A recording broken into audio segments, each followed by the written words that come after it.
You are listening to Backstage Pass podcast, hosted by Hannah Trigwell and brought to you by Thomann.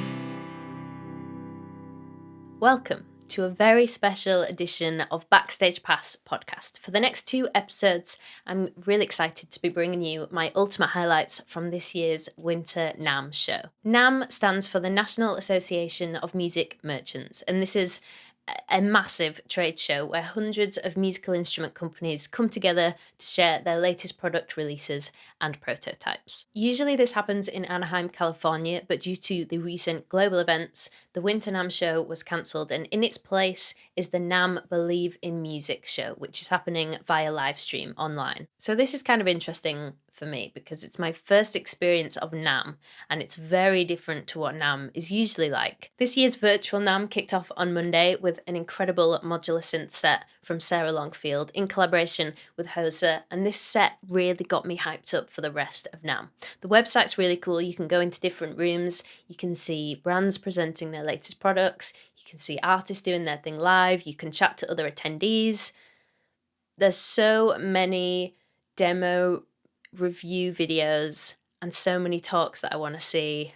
I don't know how I'm going to fit it all in, but I'm going to try. I'm excited to have Guillaume from Thommann's Guitars and Basses YouTube channel as a guest on today's episode to talk to us about what products he's really excited about seeing in the rest of the NAMM show and what guitars he's seen already that he's got his eye on. Hello, Guillaume. How are you doing? Hi, I'm good. I'm very well. How are you? I'm excited to be experiencing NAMM for the first time. Oh my! Are you enjoying it so far? Yeah. It's my Facebook and Instagram feeds are definitely full of people complaining that they're not in California right now. Yeah. So it's a bit of a weird experience for sure, but it's still like a lot of news and a lot of products came out, so exciting. So what have you seen that's interesting you so far? Quite a lot of things. I'm just going to focus on guitars and basses, right? This is my thing. I would be out of place talking about interfaces or mics or whatnot. So guitar wise, it was a bit different from the previous years in the sense that no one knew what to expect of that virtual experience. So it's mostly focused on the big brands that could afford that kind of marketing move without having to, being physically in a space and could prepare that in advance. The ones that caught me the biggest one was Ibanez, probably, because they did what they do every year. They revamped the entire range and everything, and that's expected.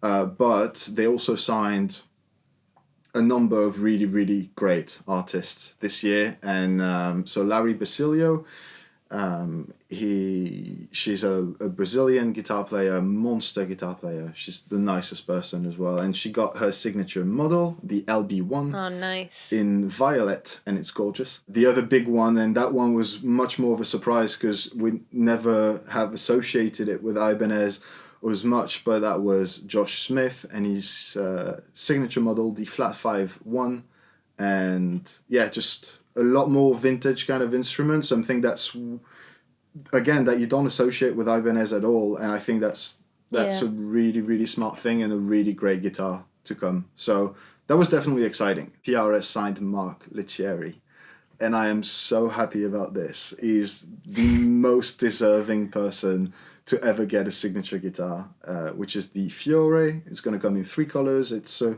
bit of a new thing for PRS in terms of shape and pickups and everything, so that's really exciting. Some more signature models there, some new colors for John Mayer because it's John Mayer. And that being said, the color does look incredible, and I think PRS is on the forefront of doing like different things with finishes, so it's still cool. Like I'm still way into that. Another titan of guitar manufacturers would be Fender. And the thing that people are most excited about is probably the Squier Contemporary series. A lot of modern appointments and really nice specs for guitars that are a lot more affordable as well. So that's pretty cool.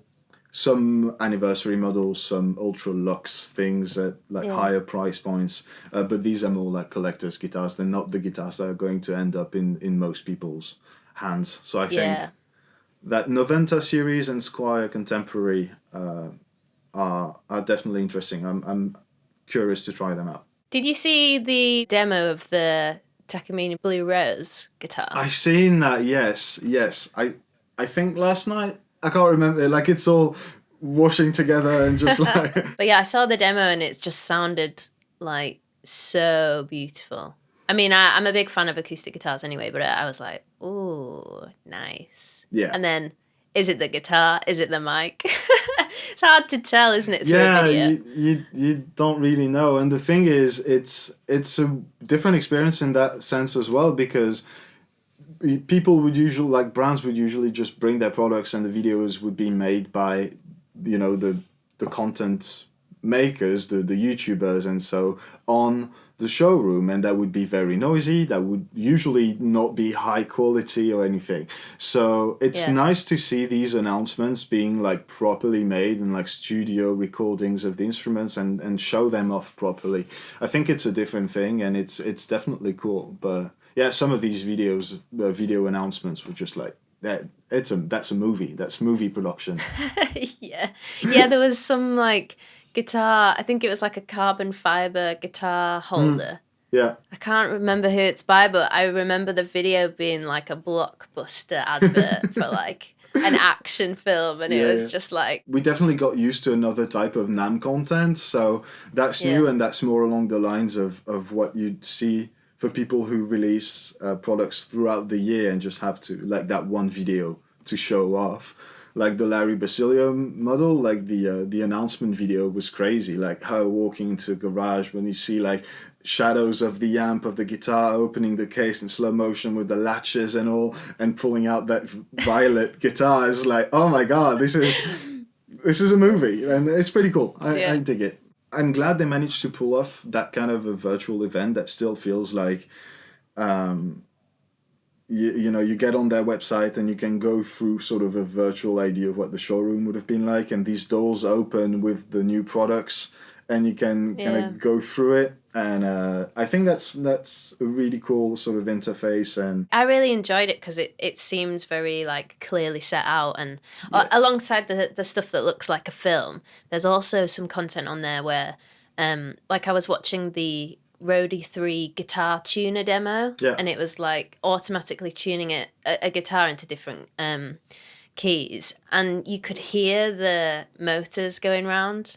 And I think like it's cool having like cool film looking videos, but also that I felt like I was like just there because I could hear it doing its thing, and you know. I'm looking forward to see what the rest of the week it's going to be like. Thanks for being a guest on this episode of Backstage Pass podcast, Guillaume. It was great to get your insight. And for everybody, you should check out Thomann Guitars and Basses YouTube channel, where Guillaume and Chris will be going live on Friday? Yes, Friday evening sometime. Thank you for having me on, and see you soon. Hopefully. See you guys.